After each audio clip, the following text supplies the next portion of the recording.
गोस्वामी जी से किसी ने प्रश्न किया, महाराज एक और तो आप रामचरितमानस में भक्ति मार्ग की सरलता की ओर संकेत करते हैं और दूसरी ओर विनय पत्रिका में उसे कठिन बताते हैं। तो रामचरितमानस का वाक्य प्रमाणिक है या विनय पत्रिका का? वस्तुतः भक्ति मार्ग सुगम है या अगम है? उस समय गोस्वामी जी ने इस प्रश्न का उत्तर उस पद में बड़ा सुलझा हुआ दिया है। उन्होंने कहा है, सुगमता और अगमता वस्तुतः व्यक्ति की अपनी अपनी प्रतीति है। इसका सूत्र देते हुए वे कहते हैं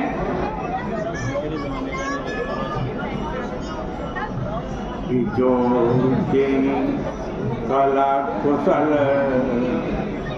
जो कला कुशल ता कहो सोई सुलभ सदा सुखकारी। इतनी बढ़िया बात कर। जो जिस कला में कुशल होता है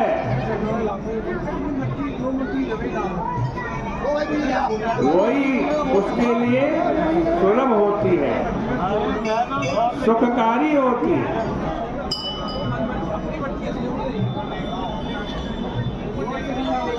और जो निपुण नहीं है, कुशल नहीं है,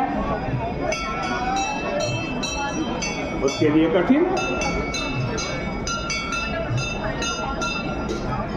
अपना सुंदर दृष्टांत देते हुए उन्होंने कहा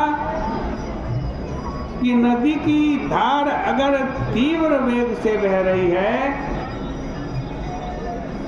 तो धारा को पार करना सरल है या कठिन है? इस प्रश्न का उत्तर दो पात्रों से पूछ करके देख लीजिए। और वे दो पात्र हैं, एक तो छोटी सी मछली तथा दूसरी विशालकाय मछली। विशालकाय मछली नहीं, विशालकाय हाथी। एक छोटी सी मछली, एक विशालकाय हाथी।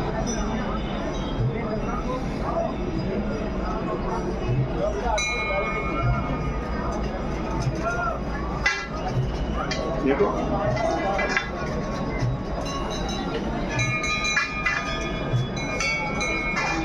और दोनों से यह प्रश्न पूछा जाएगा, तब हाथी कहेगा, भाई मेरे लिए तो इस नदी को पार करना बड़ा कठिन है, जबकि उसकी बड़ी विशालता है।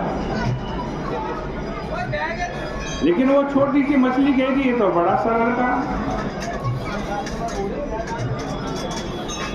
क्योंकि जल की उल्टी धारा में मछली तैर कर चली जाती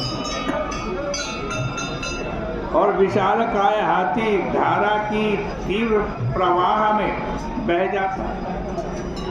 जो जेहि कला कुशल कहूँ सोई सुलभ सदा सुखकारी। सफरी सन्मुख जल प्रवाह, सफरी सन्मुख जल प्रवाह। सुरसरी बहे गज भारी, सुरसरी बहे गज भारी। दूसरा दृष्टांत गोस्वामी जी ने दिया कि नमक और चीनी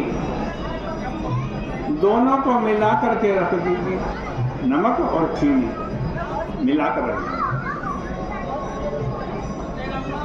और अगर किसी से पूछा जाए इनको अलग अलग किया जा सकता है या नहीं,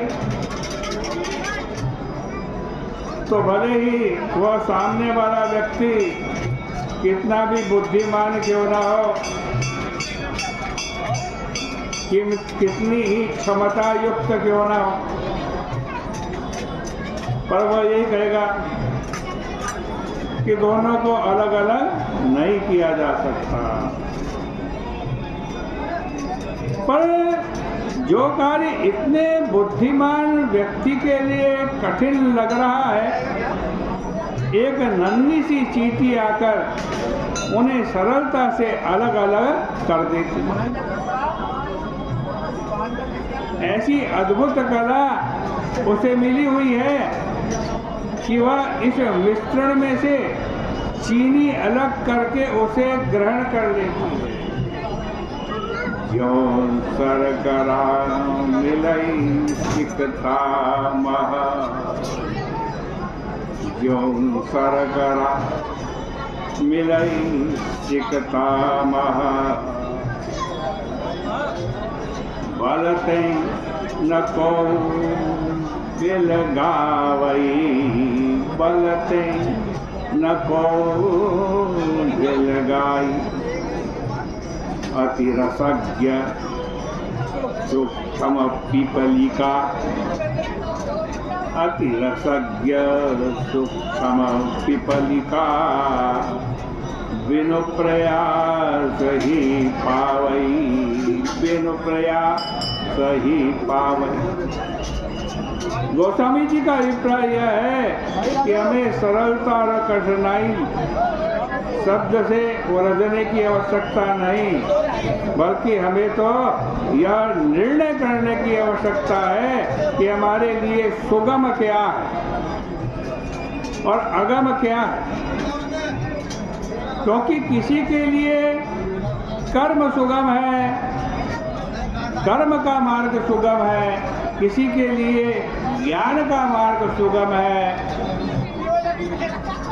और किसी के लिए भक्ति का मार्ग सुगम है। और जो मार्ग किसी के लिए सुगम हो सकता है, वही मार्ग किसी के लिए आगम भी हो सकता है। महर्षि भरद्वाज जी ने भगवान राम के संदर्भ में जो वाक्य कहा, वह दोनों दृष्टियों से बड़ा सार्थक था। महर्षि ने कहा कि जिसको जो मार्ग सुगम हो, उसको उसी मार्ग का आश्रय लेना चाहिए।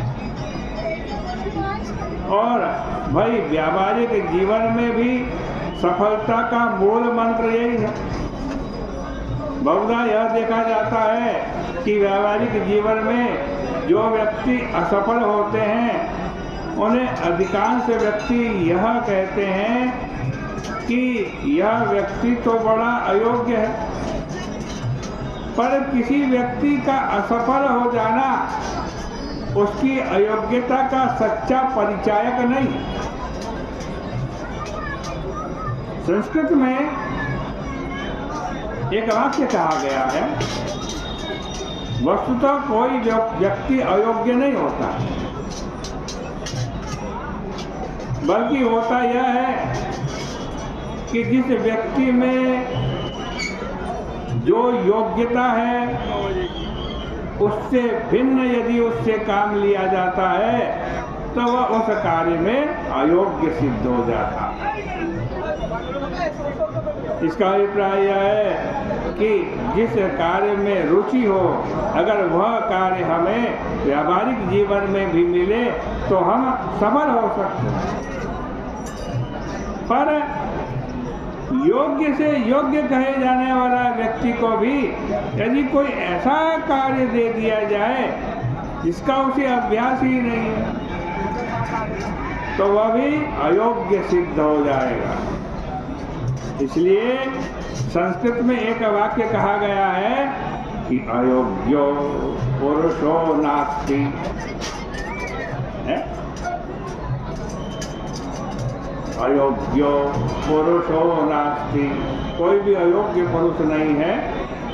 प्रयुक्ता तत्तदुर्लभ, प्रयुक्ता तत्तदुर्लभ।